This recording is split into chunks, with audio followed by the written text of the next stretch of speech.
The Front Row Back Row podcast is a show where two grad school buddies discuss physical therapy entrepreneurship. I helped guide a company to an 8-figure exit, and I'm now starting my own mobile company.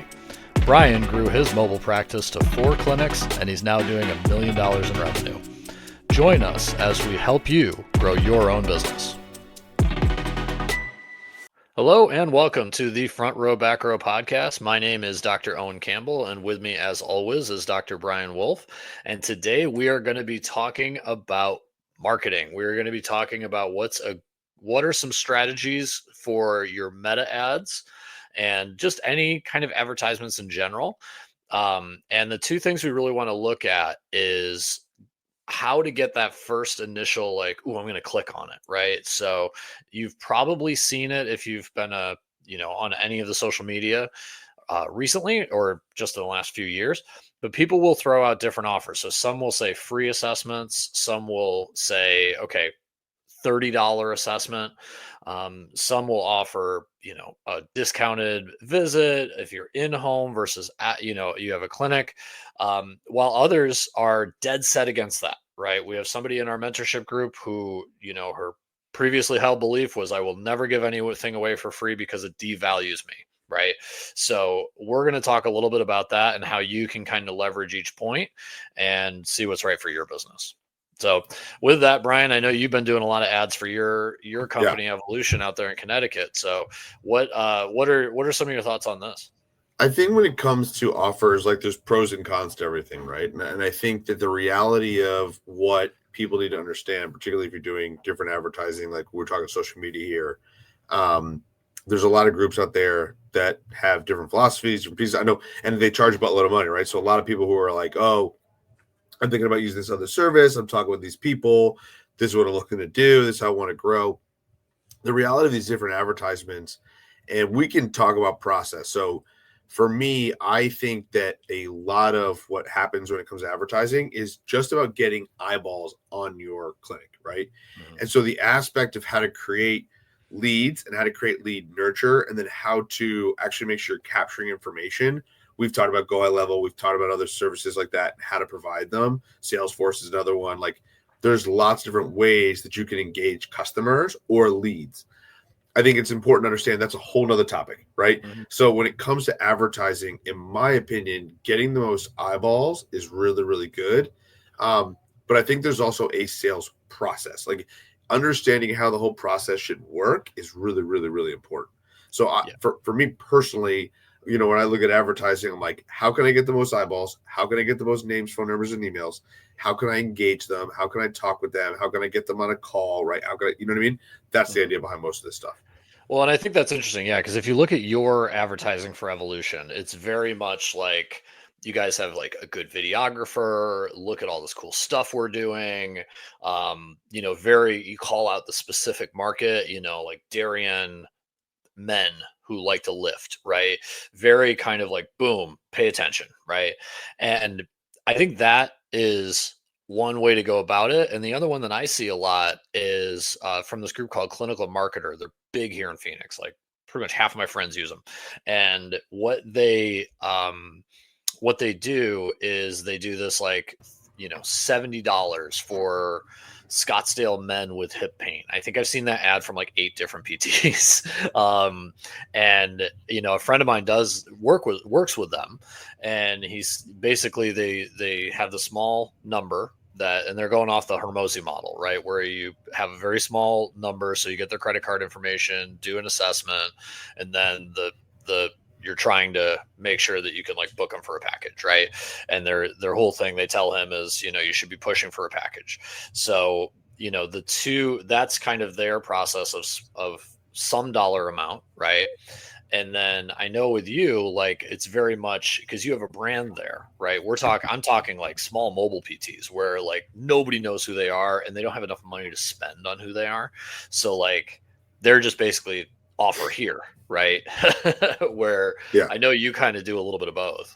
Well, I think it's important to understand. We've talked about this, about the different types of marketing. It's funny because I've heard a lot of people who have, said, oh, I have a marketing background, or, oh, I've done this for marketing, etc.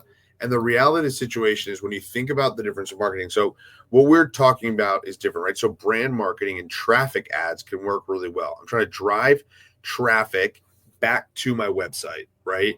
That is for bigger companies. That to me, well, I shouldn't say that. That's for every company, but nevertheless, like if I say I am a solopreneur, right? Mm-hmm. Like what Owen or like what you're talking about with your friends, like or single, like especially if you're driving a car, mobile PT practice, something like that. That is not what I would do. I would not do traffic ads. And it's not that you're even wasting money. It's just a long play, and you can't measure how you're performing on it. So the Mm-hmm. reality of it is it's people might be clicking on your link, might see your website, might not. You have no idea if it's working or not, right? But what you're doing is you're paying for eyeballs on your website, Mm-hmm. essentially, or paying for eyeballs on a blog piece or something else that like. You could do it for all sorts of different things, right? Basically, what it is I'm going to drive traffic to this thing, or I'm going to drive traffic to my Instagram profile, or I'm going to drive traffic. You just can. You're basically picking when people see your stuff where you want them to go, right? Yeah. On the flip side, lead nurture stuff is actually getting, and you're going to get less people, but what you're doing is you're doing lead generation ads. You're actually getting name, phone numbers, and emails that you can engage with and talk with, right? Mm-hmm. And what's cool about that is those are people that you can get into your CRMs and businesses that essentially you can call and be like, hey, I heard you, they're raising their hand. Hey, I heard you saw my ad about back pain or about this. Hey, what how can I help you? And so to your point about clinical marketer, what they figured out clearly was this ad engages a lot of eyeballs that will get you names, phone numbers, and emails, and it's your job to sell them on that stuff. And then the process, predictably, is going to be try and upsell them into packages and things along those lines. Now, here is the pitfall of that, right? And this is what we talked about somebody in our group who would say, hey, from a perspective of as we're doing a she's like, I didn't want to do discounts. For me, one of the things about a discounted visit is there is an upsell. Same thing with free, it's an upsell, right? So if you think about it, it's more challenging, right? There's also something where you could do bigger packages and you could downsell them, right? Like that's not a thing you could do. So this is just something to think about when it comes to marketing. There's no like good or bad. It just depends on what what you're trying to do, right? So this isn't meant to be any hit pieces on anything. It's just to talk about marketing. And to Owen's point, clinical marketers come up a lot in the space because they are doing really well, right? So they have something that works. Yeah. yeah. And that's where I think, first of all, if you like this podcast, please tell your friends. This is the only way this grows, word of mouth. For the advertising podcast, tell friends in other states, right? So that they're not getting the advertising tips and taking your patients. But so what I think that is important to look at with that is, and I've had this happen with a few other people who are in our mentorship group where they've come out to me and said, okay, who's your advertisement guy, right? Who's your paid ads guy, right? And that's where the owner has to make a decision. I think it's interesting if you just learn a little bit about paid ads, you can recreate pretty much everything clinical marketer does, right? You go on Canva, make something with a hip with a red, shadowing behind it, right? The offer is, $79 for this, whatever you want to set it up as. And with just, a few hours of learning on our platform, obviously we if you're part of our mentorship group, you get tutorials for this, but just anywhere you can really learn how to run it, and then it just honestly becomes a mental game, right? Yeah. So these guys are saying, I've done it, I've learned a little bit and I lost some money, and I just want to give somebody money so that I can basically be mad at somebody if I don't get patients, right? And that's obviously that's one way to do it. A lot of people do that. But I think with a little bit of learning, you can do all of that, and then you don't have to pay the 20% of ad spend fee, right? You don't have to pay, you don't have to say, okay, I'm going to say, okay, you need to give me $8,000 for 3 months to work. And then you don't have to say, and also $1,500 for the privilege, right? Yeah. So you're already going to spend $8,000, right? So I would just learn it, really. And I think the reality is, by the way, you also just join our group, and we give it away for basically free. That's what I mean. That's the other part. Half of them are like former PTs, right? Exactly. So it's not like there's this 8-year course on it. Yeah, the reality of the process of how it works is you create an offer, then you get leads for that, and then you also create sales for that, right? And so what's interesting about the lead process. It's so funny, man. I was in a meeting this morning, right, in one of our BNI meetings, and it's Yeah. so interesting how many small businesses don't focus on advertising whatsoever. They're like, I don't have an ad budget. I don't spend any money on advertising, blah, blah. And I'm like, that's so crazy to me because, like, look, and not for nothing, you also got to take it with a grain of salt, and hopefully they're not listening to this. But the reality is a lot of gray haired guys that are still grinding, they're still working. And so the reality of the situation is it's hard to be poor with leads knocking on your door, right? It's the old Alex Hormozy quote. So when I think about the aspect of how to create more leads in advertising, it is such an important thing to focus on. And so for me, it's an important thing to learn on. So whether it's somebody like us or somebody like clinical marketing, it's always good to be trying to learn what they're doing and why it's effective, because also to be reliant on somebody else for those advertising. Something goes wrong. Like, again, this is going to sound horrible, but say something happens to an advertising agency where they go out of business or somebody dies or something, or you're not big enough fish for them. Let's say they get super successful and they say, if you can't spend 10 grand a month, we're not doing it. Exactly. So that happens a lot. So all of a sudden, what just happened was your lead generation mechanism just disappeared. So I always felt like it was a way to protect myself and my business was to learn this stuff. And I thought it was interesting. I was like, advertising is cool because you can create a way for people to come and find you, right? Like it's interesting. So you can try different things that work really well. So yeah, I mean, for me, ads that really, really work well are obviously some of those like discount, services, obviously, that work really well. Like on a service. I think in general, what's so interesting is there's what people read in ads and ad copies.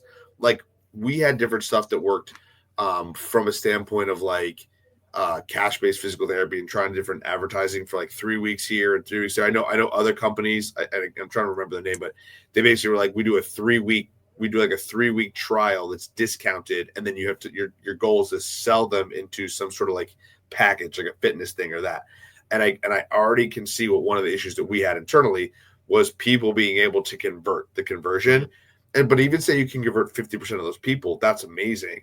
But again, they were struggling to do any of that. So like I said, and then people were saying, well, can you send more qualified leads and blah, blah. That's not how advertising works. And you got to identify that's not an advertising problem. That is a internal SOP problem. You need to learn how to convert. So it's a sales problem. And that's important to understand because once you've got them in, how do we keep that thing moving?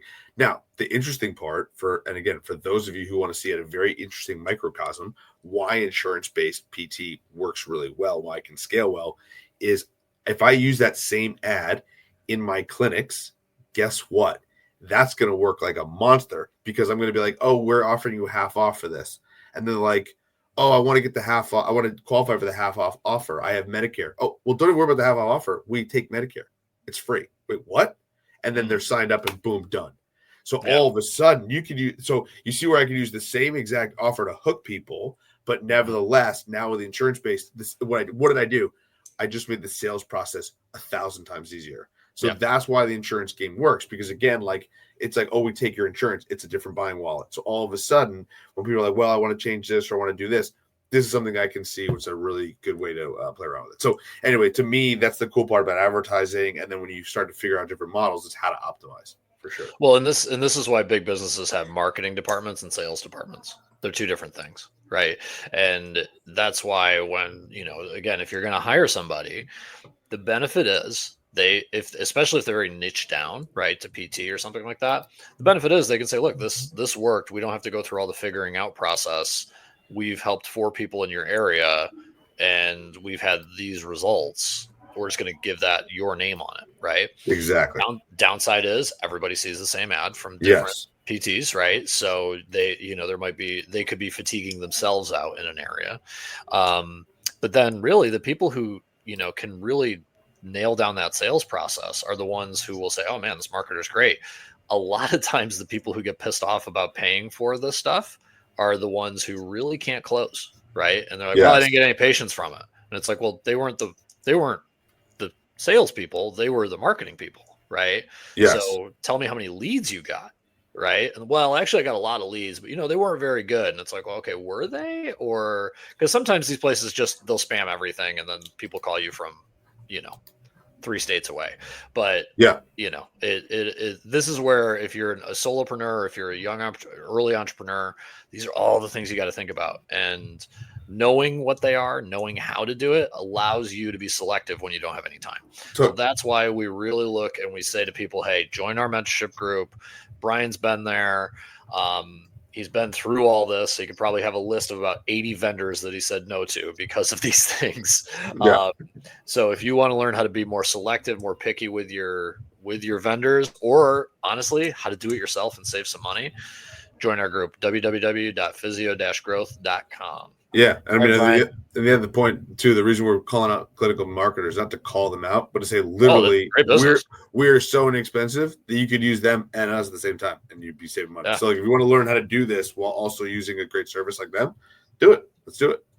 No, I mean, they're a great example of, if you can get the results, people will call you. Exactly. Yeah. Cool. All right, guys. We are out. Man. Later.